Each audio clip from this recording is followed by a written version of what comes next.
Okay. Now we will see, today we will see the compression and the uncompression of the files, right? So that is the topic number 19, right?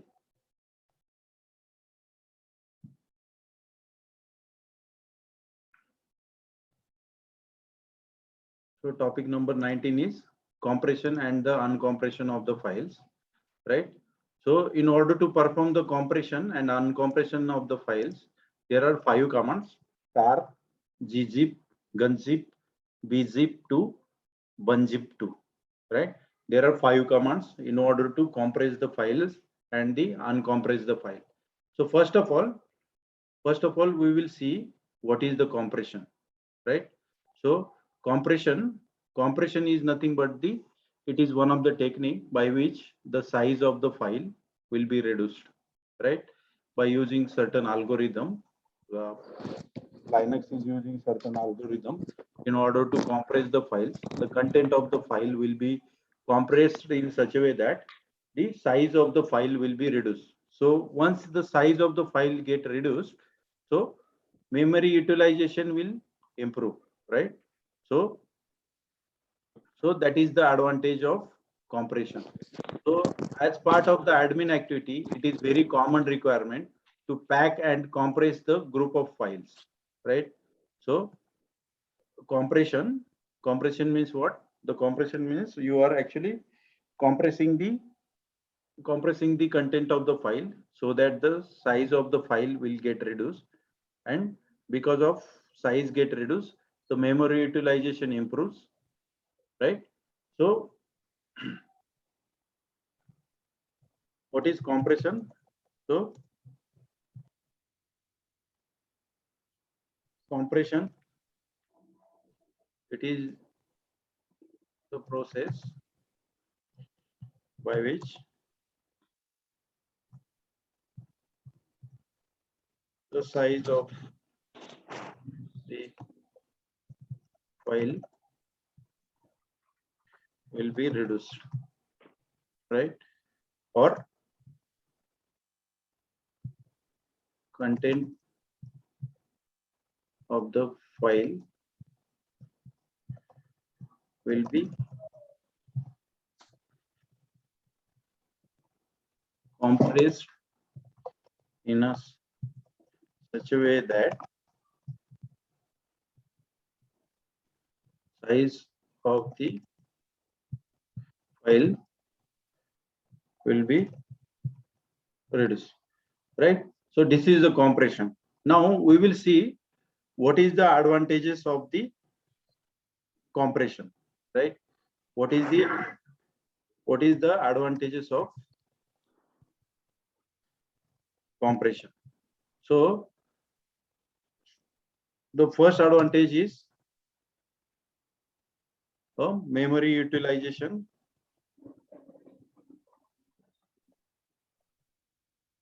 will be improved.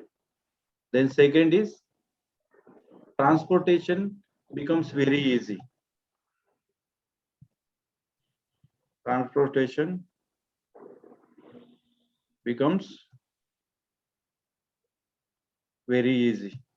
Then third is it reduces download and upload times, right? So because of the compression, right? So because of the compression, the memory utilization will be improved. Improved means what? Always it will reduce. And transportation become very easy. Means like suppose you want to transfer the file from one location to another location. If the size of the file get reduced, so you can easily transport the file from one location to another location. And third thing is what? The download and the upload speed will improve, right? So these are the some of the advantages of the compression and the basically the compression, but uncompression is exactly opposite to the compression, right? Now as part of the compression, there are two processes, right? So compression is performed in two activities, or I can say the compression is performed using two activities. What are those activities? One is creation of archive file, and second is what? Applying the compression algorithm on that archive. Means what? Applying the compression on that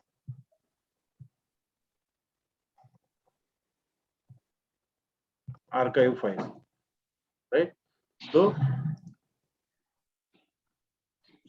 the compression, right? So compression is basically can be performed in two processes. One is creating the archive file, and another is applying the compression on that archive file, right? So basically, these are the two processes, right? What are those two processes? Two activities. One is creating archive, file, right? And second is applying compression algorithm on that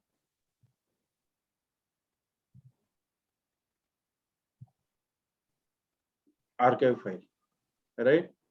So this is the first activity. This is the second activity, right?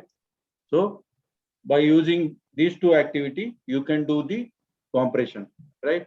So first of all, we will see how to create the archive files, right? So the first activity is what?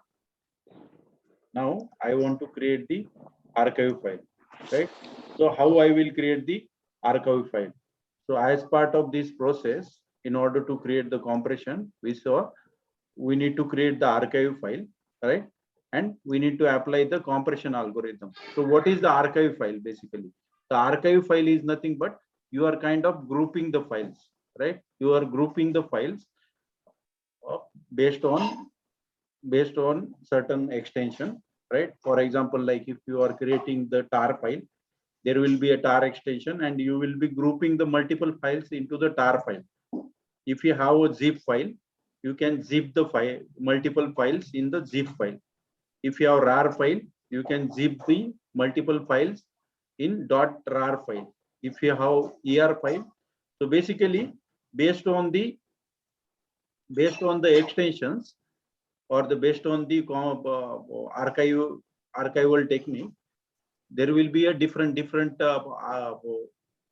extension files, right? So in our case, we will mainly dealing with the tar files, right? So we will be creating the tar file. So let's see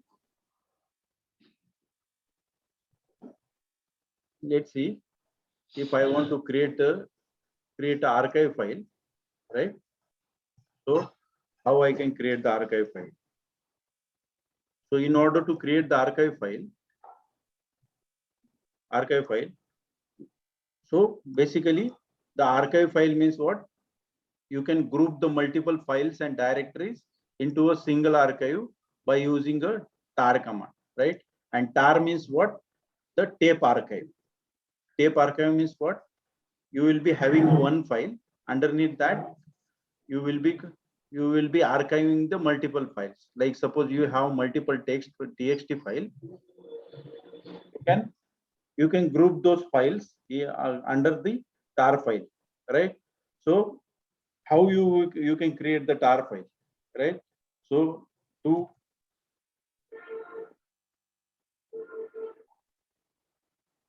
create tar file, right? How you can create the tar file? You can create like using the tar command, cvf, right? And you can say demo.tar, and you can specify the files, or you can specify the directory even. So let's say I am specifying file1.txt, file2.txt, file3.txt. So because of this command, right, what happens?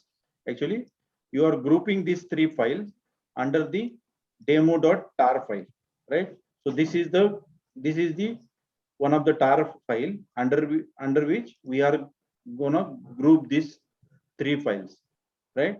And what will be the flag we gonna use? The flag will be CVF. C stands for create, V stands for verbose, and F stands for file. So we are creating a tar. That's the reason create, right? Verbose means what?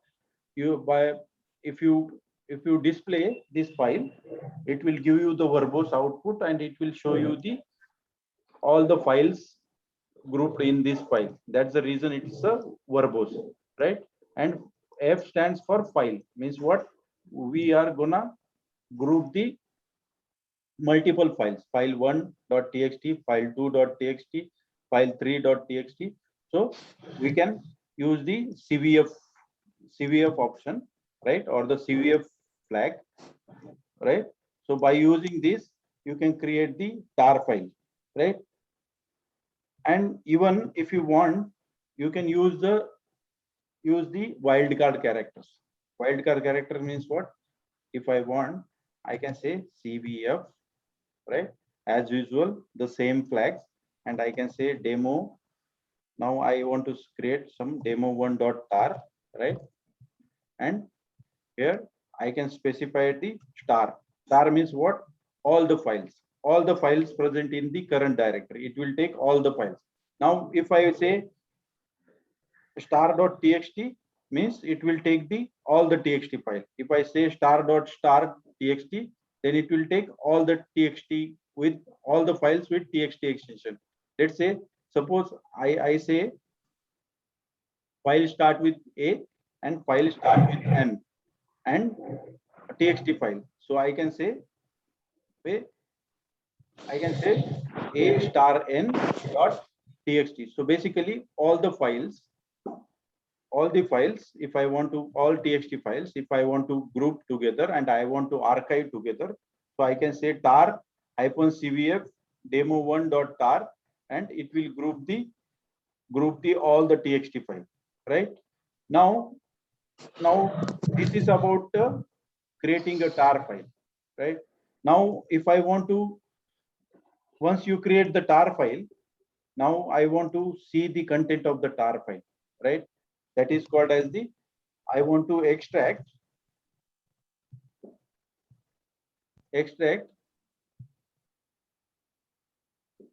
content of tar file, right? So if I want to extract the content of the tar file, how I can extract the content of the tar file? I can use tar minus xvf, right? So you can see only one difference is there. Here I'm using X, here I am using C. C stand for create and X stand for extract. So I can say tar xvf, and now what? Since I am now retrieving the content or extracting the content, so what should I do? I should specify the tar file name. So I can say demo dot star file. So basically in this case, what will happen? It will extract the demo dot tar file, and it will show, it will extract the content of that demo dot tar file. Now this is about extracting, means what? Physically all the files, the file1, file2, file3 will be extracted from this. So we kind of distracting this file, we kind of extracting the content of this file. But now I don't want to extract, right? I just the third operation is I just want to display the table of content of tar file. Means just I want to check what is there in that tar file, right? So to display table of content of tar file, right? So I can say tar tvf and I can say demo dot tar file. So by using, you can see what is the difference here. Only one character, only one flag, that is T. So T stands for tabular content. Means what it will do, the table demo.tar file has some file grouped together, right? And what are all those files? The file 1.txt, file 2.txt, file 3.txt. So tabularly, it will show you those three files, right? So sometimes you need to verify the content of the tar file, right?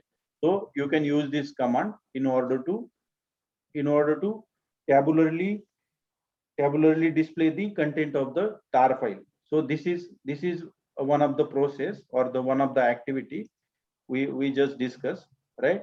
So if you go here, right, two activities in order to create the compression. One is create the archive file. So this is the way to create the archive file. Mainly this is the command used to create the archive file, and this is the command to extract. Extract means what? To actually extract the content of the tar file, and this command is used to display the content of the file. So sometimes you want to see what are all contents are there for in that file, so you can use this command, right? For a tabular, if you want to display the content of the file in a table of in a tabular view, so that's the reason they are using -t, and for extract -x, and to create -c, right? So all the time VF is common. If you want to create C, if you want to extract CX, if you want to display in a tabular form T. So this is how you can create the tar file, right? Now, suppose you want to apply now the second activity we saw, we need to apply some compression algorithm, right? Once you create this file, right? So one file will be created. On that file, you need to apply some compression algorithm. So that compression algorithm, how you can apply? So that algorithm you can apply by using the gzip and a bzip. So basically, if you see in the title, right, I said compression and the uncompression of the file. So now tar command is done, right?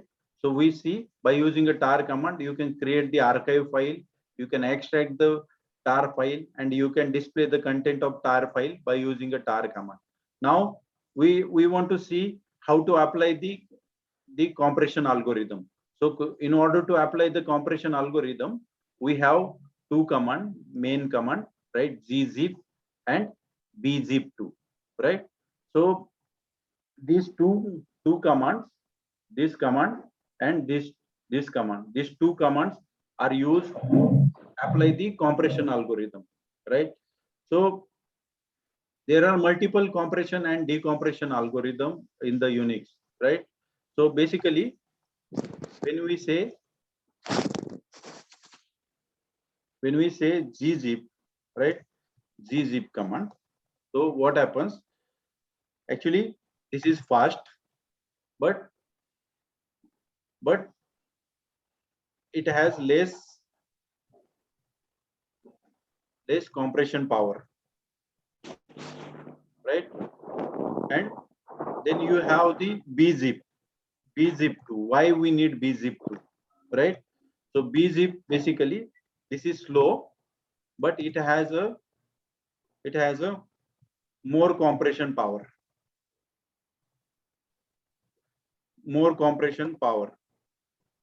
So more compression power means what? Basically, it can reduce the size of the file. So that is main idea behind the compressing the file is you want to reduce the memory utilization of the file, right? So there are two ways you can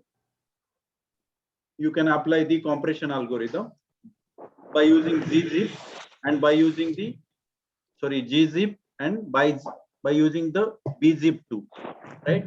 So gzip is fast, but problem with the gzip is it has a less compression power, and because of a less compression power, your file compression is not comparatively good as compared to the bzip2, right? Though bzip is slow, but it has a more compression power, right? So this is the difference between the bzip and gzip. So now we will see how to do the compression and the decompression by using the gzip file. I mean gzip and bzip2 commands, right? So first of all, we will see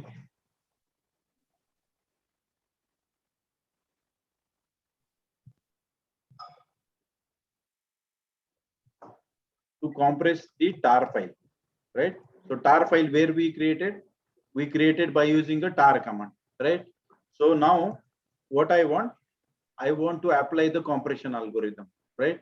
So in order to apply the compression algorithm, what command I will be using? I will be using gzip demo.tar, right? So by using the demo.tar, gzip demo.tar, basically it will create some file, it will apply the compression algorithm, and it will create the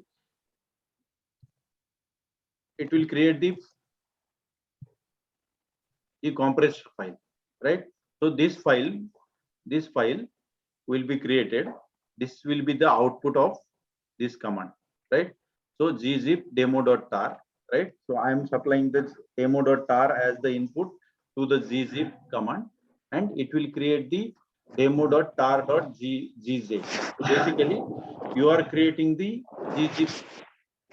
gz dot extension file, right? By using the gzip command, right? So this is the command. This is one of the command. By using that, you can apply the compression algorithm, and you will create the gzip extension file, right? So now you archived a file, and now here you are compressing the file. Now if you compress the file, the size of the file will reduce, and the memory utilization will improve, and because of that, transportation is easy, and download upload speed will be improved, and it is easy to handle basically, right? So that's the reason we are actually applying the compression technique. Now suppose now you create the compressed file. So now if you want to uncompress it, uncompress gzip file, right? If you want to uncompress gzip file, how you can do that? So in order to uncompress, you should use the same command, that is gzip, right? But only difference is you should use the -d option and demo.tar.gz. So basically, this is the command in order to uncompress. As well as there is one more option. What you can do, you can use gunzip, and you can say demo.tar.gz.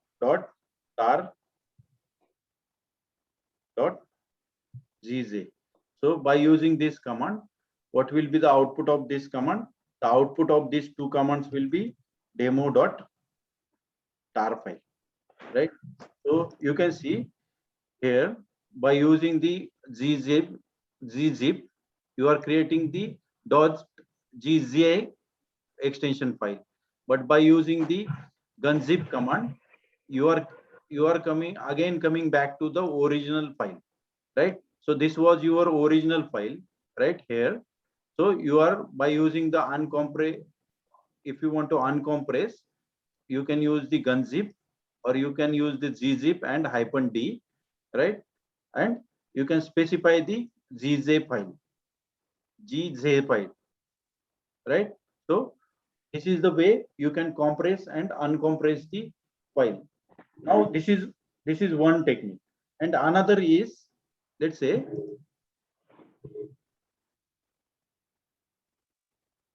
we have one more command, right?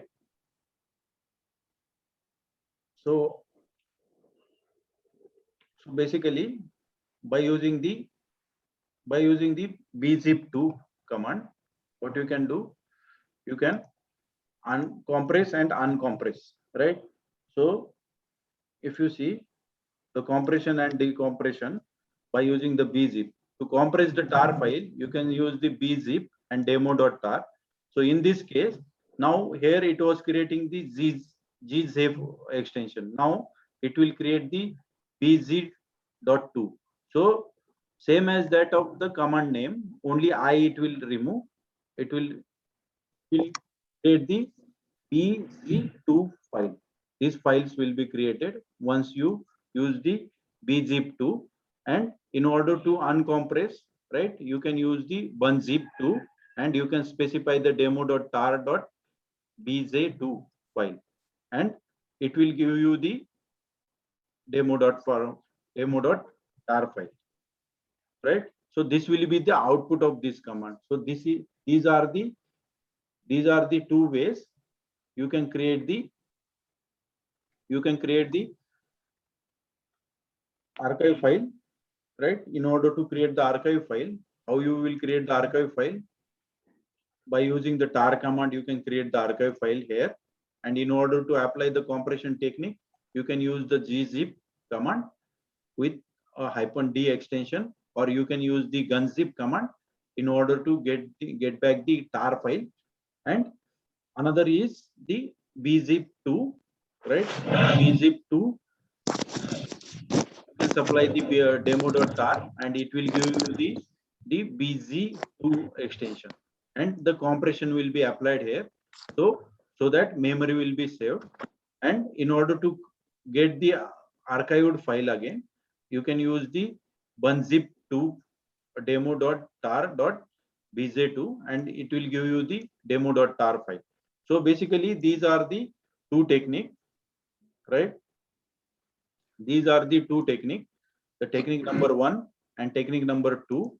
By using these two technique, you can compress and uncompress the or the decompress the file.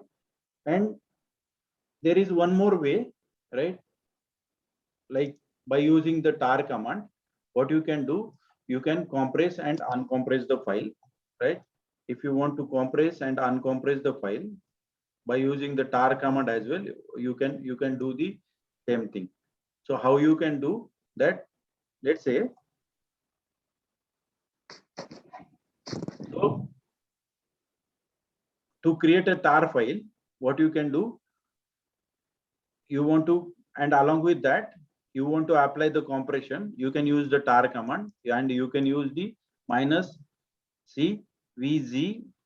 So you can, the -cvf we have used, only difference is z we are using here in order to apply the compression.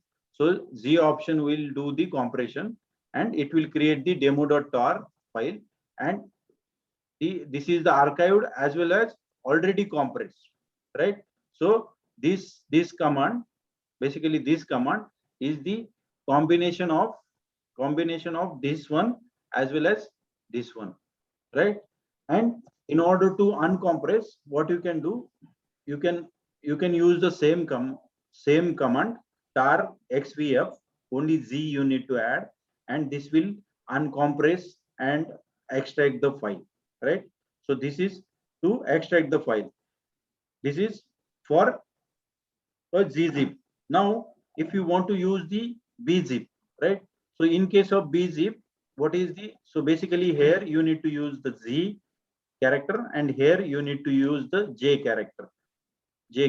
So you can see, in order to create the file, the archive file -cvf, only difference is j. So you need to pass the j. So it will create the archive file, as well as it will be compressed based on the the zip to compression technique. And in order to uncompress, similarly, you need to pass the J, and you need to specify the -xv xvjf and whatever the tar file, and it will extract the tar file. So basically, by using this technique, what you can do, you can create the archive file, you can apply the compression technique. So basically, this is very straightforward. You know, whenever you want to use the gzip, you can use z, right, with the tar command, and you can do the archival as well as the compression. And if you want to use the second, which is slow and slow, but more powerful, means memory utilization will be less, where it you should use the J character.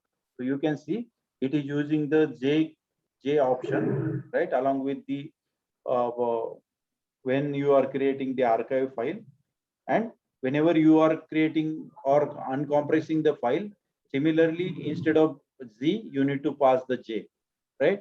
So these are the some of the techniques by using which you can create the archive files, and you can apply the compression algorithm on the archive file, right?